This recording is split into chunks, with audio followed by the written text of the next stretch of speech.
Good evening, everyone. It's Dr. Shiva Ayyadurai. How a very small set of people control 8 billion people. This is what I call the elite. Let's say there's about 10,000 of them. How is it these people are able to manipulate the 8 billion people here? If you talk to a lot of naive people, they think, oh, it's the Rothschilds over here, or it's the aliens. They don't understand. It's not any one individual. It's not any one organization. There's something called swarm intelligence. If you watch all those birds flying together, not any one of them is in control. They move together as a unit. They're closely knit. They're quote unquote telepathic, but they move with a singular goal. The goal of the elites here is power, profit, and control. This is the goal. So if we look at it from a control system, what are the inputs they're sending into this system to achieve their goals? And what is the output that they seek? So if you're an elite over here and you're looking at those 8 billion people, how do you know you're achieving your goal? Are people getting fat, meaning unhealthy? Are people getting dumb, which means ignorant? Are people happy, which means are they being entertained? Are people divided? Are they isolated, disconnected? They don't want people here connecting with each other. Are people feeling helpless? Are people looking to the elites to save them? And they like that. They like when people here are looking to them, the enemy here, for their saviors. They really love that. They want people to be disorganized, and they definitely want people to be helpless. This is what they want. If you do not want to unite among people here and find who your own leaders are from below, they are quite happy. They're achieving their goal. Power, profit, and control. Now, how do they do this? You're going to realize it's not any one group. It's an interconnected, tightly knit group. They're all closely interconnected. In fact, they all go to the same restaurants. They have all their kids going to the same equestrian shows. They all shop at the same place. They all go to the same parties. You're not part of that. So who are these people? And what are the institutions of power that they have? Well, first of all, they have academia. Harvard, Oxford, Yale, MIT, IIT in India. The top 100 university presidents. These people are on boards of companies, but it's about 100 people who run the major universities in the world. NGOs, or nonprofits. These are people who run these huge nonprofit organizations like the Clinton Global Initiative, WEF, World Economic Forum, Center for Foreign Relations. And there's many other institutions like these, but it's the CEOs of these institutions. And these guys know each other. They definitely work together. The next thing you have is you have government, U.S. senators, prime ministers of countries, advisors to government, think tanks, the Belfer School at Harvard, the Stanford Internet Observatory. They created the censorship infrastructure. This includes CIA, right? Intelligence organizations. And again, all these people know each other. They're interconnected. They're a swarm. They're tightly knit. They're not divided like these people over here. They're not disconnected. They're highly interconnected. So these people are focused on power. But then you also have a whole nother people, the CEOs of the global 2,000 companies, other big organizations like big pharma companies, Pfizer, big agriculture companies like Syngenta, big investment companies, JP Morgan. You put Deutsche Bank here. You put Epstein down here. Okay. He was involved in all this. You also have the Fed, the central banks. All these people party together. When I say party together, I mean literally they party together, guys. Absolute close-knit friends. And in fact, the CEO of a global 2,000 company will easily move to one of the investment companies down here. If you look at Target, big companies like Anheuser-Busch and Exxon, you'll find that at one point they were in one of these investment companies, and these investment companies sit on the board of these companies, and they shuffle back and forth. So this is all about making money, right? These people are about making the dollar. These people are all about power. This is profit. And then fundamentally, you have control. Hollywood over here. This includes celebrities. You have their agents, Hollywood agents, like Ari Emanuel, as I've talked about, who's a guy who controls most of Hollywood. He controls Worldwide Wrestling Federation, the MMA, etc. The media companies. This includes Disney, Viacom. This includes now Facebook, Twitter, YouTube. These are large media companies. Google, you can put in there also. You also have big news stations, CNN, Fox. And combined with this, now we have another group, social media influencers. This is like Joe Rogan, Tucker Carlson, these characters who have come in, but they do not exist without support from these guys. If you notice, overnight, a bunch of social media influencers have come out of nowhere. And these people are created by these people.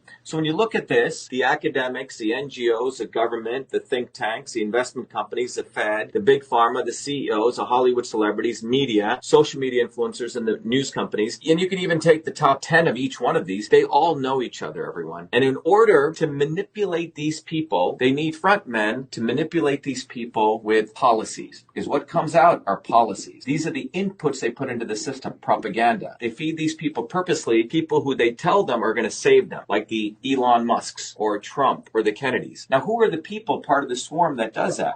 They have the obvious establishment. And these people are like the Clintons or the McConnells or the Obamas or the Bushes or the Queen of England. Typically people say, oh yeah, those guys are part of the establishment. But one of the things we teach at Truth Freedom Health, the most insidious people are what I call the not so obvious establishment. These are the people that are created to make sure that the 8 billion people look to the elites to save them. Trump, he's got a golden toilet. Mar-a-Lago, Kennedy's, completely bogus family. You can look at historically people like Gandhi or people like MLK.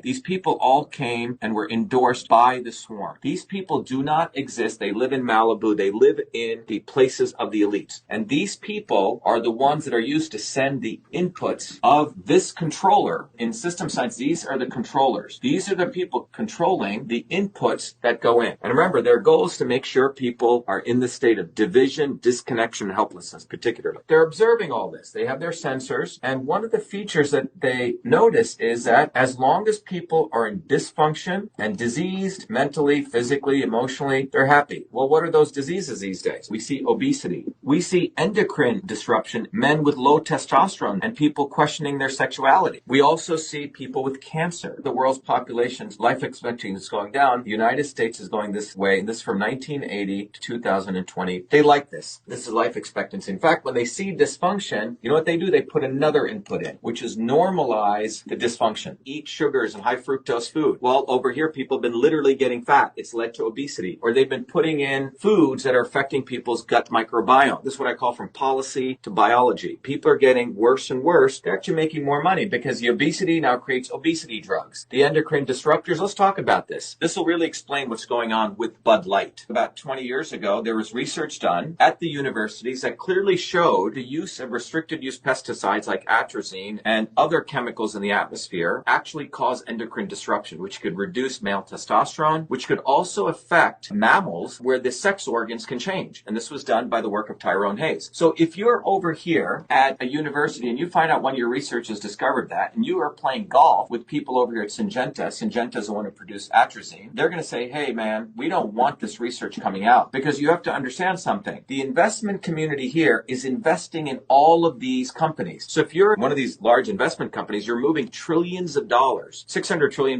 by the way, move through the economy every day. You as one of the elites managers of money, you're moving all this money. You know all of these people. You know the CEO of Target. You know the CEO of Anheuser-Busch. You know the CEO of Pfizer and Syngenta. And imagine that you see, wow, the stuff that we've been creating is causing sexual disruption changes. You're seeing a phenomenon where more and more people are questioning their sexuality. And what you want to do is you want to make sure that the general public doesn't understand this, because if they did, they would awaken to something that's going on from the decisions you made. So you call up your friend at Bud Light. He goes, hey, look, let's run a campaign. Let's normalize trans. Let's exploit a willing person to be exploited like this Dylan Mulvaney. Let's put them on as a poster boy for Bud Light, and let's push them out there because we want the attention to normalize a dysfunction, because the goal is to make sure they don't lose their trillions over in Syngenta. They're willing to take $1 billion hit over here, but they want to save their trillions in big pharma and big ag, because they're all part of the same family. They all do favors for each other. And then again, you would go do it at Target. You try to normalize it because you don't want people over here to understand the bigger picture. But you are interconnected. You could strike deals left and right. Let's do a marketing campaign in here. Let's normalize. Same thing if you can look at what's going on in obesity. All these pharma companies are making big money from obesity drugs, but there's movies on Netflix and Amazon promoting fat people as a norm. What's happening over here, you have people who are pro-fat and people who are anti-fat people. You have people who are pro-woke and anti-woke. And they don't care. So you have a bunch of these idiots writing books against woke companies and anti-woke companies. You have people creating apps, only shop at anti-woke companies, don't go to woke companies. But you guys understand that these guys don't give a damn? They're making money anyway. The investment bankers are going to make money from woke companies and anti-woke companies. But what's occurring here is people are being divided. These guys are happy because they're inputting policies and propaganda. People here are being divided, and that is the goal, to achieve power, profit, control. So as long as these people work together as a swarm to control the policies and the propaganda, and they provide false heroes, and they're using the Trumps, the Kennedys, and Gandhis, all of them who talk a big game, their goal is to make sure that you never understand this that you keep thinking, oh, Kennedy's going to solve the problem. Trump is going to solve the problem. They don't want you to be leaders in your own communities. They want you to outsource your future to people like Trump or Kennedy because they're part of the swarm. And you keep getting more unhealthy, more ignorant, more entertained. But most importantly, you are divided. People here don't organize themselves to smash these people up. And this is the history of human oppression. They have it down to a system, a goal, they have a controller, they have specific inputs, and they manipulate billions of people to achieve this state. They produce dysfunction. They don't give a damn if you die. The life expectancy in the United States, your children are going to die sooner than you. And they've achieved their goal. They don't give a damn. Do you understand? These people are eating organic foods. They get the best restaurants. They get the best insurance. They get the best health care. And this is what they want to achieve. And that's how they're controlling people. The other way they're controlling you is they want you to keep looking to the elites like Trump and Kennedy and all these people to save you. They want you to look to the swarm. They do not want you to ever support a Malcolm X or a Dr. Shiva or you. They don't want you to become leaders. And this is a goal. As long as you're divided, as long as you're looking over here, you're going to achieve their goal of power, profit, and control. So what's the way out? How do we win? The first way we win, everyone's got to be aware of the science of systems. Without this understanding, there are goals, there are controllers, there are systems, there are intelligences, there are dumb systems. You are never going to break out of this because you will think everything is, oh my God, we got to talk about aliens and UFOs and flat earth or this.